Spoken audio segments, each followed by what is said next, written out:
Est-ce que vous aussi, vous êtes touché par cette inflation? En gros, non, on n'est pas trop touché. Je crois que c'est un peu une spécificité, c'est un peu une exception dans le domaine. On s'est orienté depuis le début, en tout cas c'était une volonté, puis là on a réussi dans pas mal de domaines à rester sur des circuits courts. Par exemple, si je prends les bouteilles, on n'a que des bouteilles consignées. Et notre fabricant n'a pas augmenté les prix jusqu'à maintenant. Les matières premières, vous n'êtes pas concerné non plus? Alors là on verra, pour ce qui est du houblon, on prend en Suisse, on prend en Allemagne.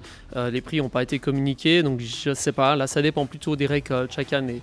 Un peu de sécheresse, des coups de vent, des choses comme ça. Pour ce qui concerne le malt, on a un peu atypique dans notre fonctionnement.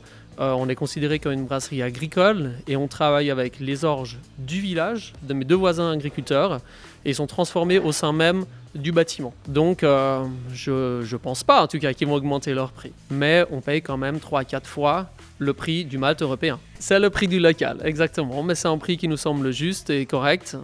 Donc il n'y a aucun souci pour ça, ça fait partie de notre projet. Vous êtes attentif à ça, j'imagine. Alors il y a une chose moi qui m'a vraiment inquiété, c'était la fin de l'année passée. On avait un contrat pour l'électricité. Il y a eu une augmentation des prix qui était vraiment très importante, qui a été annoncée. Donc on a été obligé de changer de fournisseur. On fait de l'autoconsommation et le complément est solaire.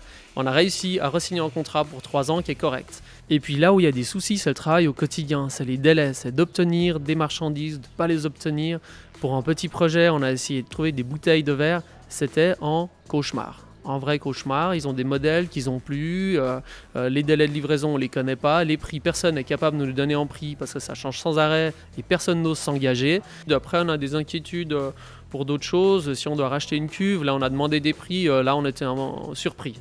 Donc je crois que pour les dépenses d'investissement éventuelles, là il y aura peut-être des augmentations. Il y a des questions de délai. Ensuite, là on a demandé une offre pour une cuve.